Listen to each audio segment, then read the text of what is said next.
Good morning, my dear students. So please come to page number 86 of your computer book. So the last week we had discussed about the input stream class and what is buffer reader, okay, and what is its class, buffer reader class, and what is actually a buffer. So now in this video we'll discuss how to create an object for buffer reader class. So process to input data by using stream reader classes, ठीक है. Stream reader classes means buffer reader class और input stream reader के through हम कैसे input करवाएंगे object को, data को, अगर हमें डेटा इनपुट कराना है, ठीक है.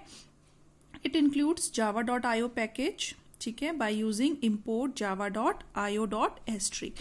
देखो जावा तो नेम है हमारे सॉफ्टवेयर का. इनपुट मीन्स जितने भी इनपुट के लिए फंक्शंस हैं वो आईओ क्लास में होते हैं, आईओ पैकेज में होते हैं, ठीक है. डॉट एस्ट्रिक मीन्स क्या है, सारी क्लासेस. एस्ट्रिक रिप्रेजेंट करता है all the classes which are there in input output package. You are including all the classes in your program, ठीक है. इनपुट आउटपुट में इनपुट करने के लिए सिस्टम डॉट इन और आउटपुट लेने के लिए जो आप प्रिंट रीड लाइन और प्रिंट एलन लेते हैं, ठीक है. Now create class by using public class, class name, public class और क्लास का नेम करके हम क्लास डिक्लेयर करेंगे. उसके बाद हम मेन फंक्शन डिक्लेयर करेंगे. आपको पता है public static void main string argument throw input output exception. क्यों लिखते हैं, स्ट्रिंग आर्ग्यूमेंट लिख के भी चल जाएगा. थ्रो इनपुट आउटपुट एक्सेप्शन एक एक्सेप्शनल हैंडलर है जावा के अंदर, ठीक है, कि अगर कोई भी इनपुट आउटपुट एक्सेप्शन आएगा तो ये उसे हैंडल कर लेगा, थ्रो कर लेगा, ठीक है. आपको पता है इसमें से पब्लिक क्या है, एक कीवर्ड है जो स्पेसिफाई करती है कि जितने भी फंक्शंस और डेटा मेंबर्स हैं are public in this class. Static की फंक्शन जो स्टैटिक कीवर्ड है वो इंडिकेट करता है we does not require any object to call the main function. कहीं नीचे लिखते हैं हम मेन फंक्शन को कहीं कॉल करवाते हैं प्रोग्राम लिखने के बाद, नहीं करवाते, क्योंकि वो एक स्टैटिक फंक्शन है. स्टैटिक फंक्शन, जिस फंक्शन के आगे स्टैटिक लिखा होता है उसे हमें एक्सप्लिसिटली कॉल नहीं कराना पड़ता है. वॉइड का मतलब आपको पता है ये फंक्शन कुछ भी रिटर्न नहीं करेगा, not even zero, not any value, ठीक है. मेन क्या है, फंक्शन का नाम है, ठीक है. जैसे ही आपको, क्योंकि कंपाइलर मेन फंक्शन से ही किसी भी प्रोग्राम को कंपाइल करने शुरू करता है, तो मेन फंक्शन हमें बनाना होगा, ठीक है. तो main is the name of the function. String argument means क्या है, ये बताता है कि ये function number of argument receive करेगा फ्रॉम इनपुट, ठीक है, थ्रू द कीबोर्ड और फ्रॉम एनीवेयर, ठीक है, या माउस से, जहां से भी इनपुट करवाने हैं आपको इनपुट करवाएगा. आर्ग्यूमेंट ये एरे का सिंबल है, सब जो यहाँ पे बिग ब्रैकेट्स हैं ये एरे का सिंबल है. थ्रो इनपुट आउटपुट एक्सेप्शन क्या है, देखिए, the program experience input output error even if the programming statements have correct syntax. अगर आपने पूरा प्रोग्राम सिंटेक्स वाइज करेक्ट लिखा है, some time it happens that the input output errors occur. To eliminate the input output error if any that creeps in while programming, हम ये लिख लेते हैं, ठीक है. अब देखिए उसके बाद हम क्या करेंगे, पहले इनपुट स्ट्रीम रीडर का प्रोग्राम ऑब्जेक्ट क्रिएट करेंगे. तो हम क्लास का नाम लिखेंगे जैसे आप नॉर्मल ऑब्जेक्ट क्रिएट करते हैं. क्लास का नाम, रीड ऑब्जेक्ट का नाम होता है, equals to operator, new operator, उसके बाद फिर से क्लास का नाम और system dot in. System dot in हम लिखते हैं जब इनपुट ले रहे हो, ठीक है. तो ये क्या करेगा, this creates an object of input stream type जिसका नाम रीड है, जिस ऑब्जेक्ट का नाम, to accumulate streamline bit pattern from a input device. अब जब इनपुट डिवाइस से हम लेंगे इनपुट को, तो पहले इनपुट डिवाइस से लेने के बाद कहाँ जाएगा, वो बफर के पास जाएगा. तो हमें बफर का भी ऑब्जेक्ट क्रिएट करना होगा, ठीक है. तो फिर हम लिखेंगे बफर रीडर क्लास, इसका ऑब्जेक्ट होता है in, equals to new buffer reader read. अब वहां से रीड कर लो, जो इनपुट स्ट्रीम रीडर ने अपने पास जितना भी इनपुट आया वो इनपुट स्ट्रीम रीडर के पास चला गया. इनपुट स्ट्रीम रीडर के बाद सीपीयू में जाने से पहले बीच में क्या है, बफर है ना. हमने आपको बताया था ये एक सपोज इनपुट यूनिट है, ये आउटपुट यूनिट है, और ये इनपुट यूनिट है, ये आउटपुट यूनिट है, बीच में सीपीयू है. मगर इनपुट और आउटपुट, इनपुट से जो स्ट्रीम जाती है डेटा की सीपीयू के लिए उसको इनपुट स्ट्रीम कहते हैं.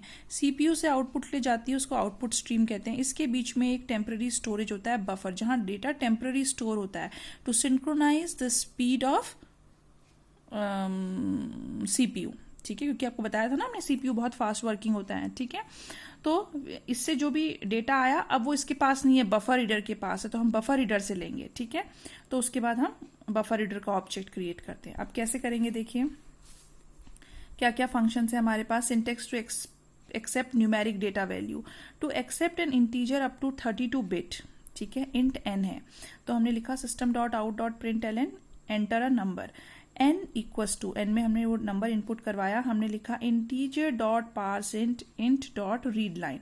अब बिल्कुल ध्यान से देखेंगे आप, रीड लाइन फंक्शन क्या है? इनपुट लेने के लिए फंक्शन है बफर रीडर के पास, एक ही फंक्शन होता है इसके पास, रीड लाइन फंक्शन, क्योंकि बफर रीडर सिर्फ स्ट्रिंग और करेक्टर टाइप के डेटा में काम करता है।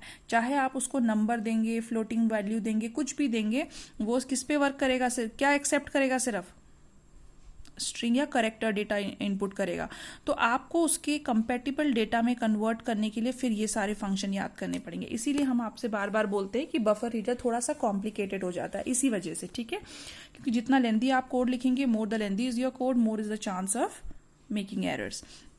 तो इन डॉट रीड लाइन, इन किसका ऑब्जेक्ट है? क्योंकि बफर रीडर के बाद अब यहाँ आ गया ना सारा data, sorry input stream reader के बाद बफर रीडर के पास आ गया सारा डेटा, तो बफर रीडर का ऑब्जेक्ट हम लेंगे और इसका जो ऑब्जेक्ट है हम इसके साथ पास करते हैं यहाँ पे, ठीक है। तो अब जितना भी डेटा है वो इन डॉट होगा, इन डॉट रीड लाइन फंक्शन से हमने डेटा रीड किया, फिर हमें क्योंकि वो इंटीजर डेटा था तो हमने उसको चेंज किया, integer dot parse int function है, पार्स मतलब कन्वर्ट करना, पार्स इंटीजर में कन्वर्ट करना, ठीक है। अगर हमें फ्लोट इनपुट करवाना होगा तो फिर वही n equals to float dot parse float in dot read line, in dot read line means in क्या है? ऑब्जेक्ट है बफर रीडर का, उसके थ्रू हमने इनपुट लिया, फिर उसको फ्लोट में कन्वर्ट किया, क्योंकि ये तो सिर्फ कैरेक्टर और स्ट्रिंग इनपुट कर रहा है ना, हमें उसे फिर कंपेटिबल टाइप फ्लोट में कन्वर्ट करना पड़ेगा, तो हमने लिखा float dot parse float, integer में करना है तो integer dot parse int, easy है, ठीक है। ऐसे ही अगर डबल में करना होगा तो इन डॉट रीड लाइन से इनपुट लेंगे और उसे कन्वर्ट करेंगे डबल डॉट पास डबल और फिर उसे इसमें डालेंगे, ठीक है। अब क्योंकि करेक्टर अगर हमें इनपुट करना है तो क्योंकि ये करेक्टर और स्ट्रिंग ही इनपुट करता है तो हम क्या करेंगे, इन डॉट रीड फंक्शन से हमने, देखिए रीड फंक्शन है एक वर्ड इनपुट कराने के लिए और रीड लाइन है पूरा एक सेंटेंस इनपुट कराने के लिए, तो इन डॉट रीड से हमने लिया और उसे करेक्टर में कन्वर्ट किया, ये देखिए टाइप कास्टिंग कर रखी है ना यहाँ पे, ठीक है, क्योंकि इसमें हमको कन्वर्जन नहीं करना पड़ा, एक टाइप से दूसरे टाइप में सेम टाइप के थे ना, इसलिए टाइप कास्टिंग से कन्वर्ट हो गए, ठीक है, करेक्टर में ले आए। अब जब हमने स्ट्रिंग इनपुट करवानी है तो हमने कुछ भी नहीं कर रहा है, क्योंकि ये तो स्ट्रिंग एज इट इज ही इनपुट कर लेता है, तो object of buffer reader dot read line सीधे हमने एक वेरिएबल str में उसे डाल लिया। समझ में आ गया, ठीक है। So in the next video will discuss a program related to this.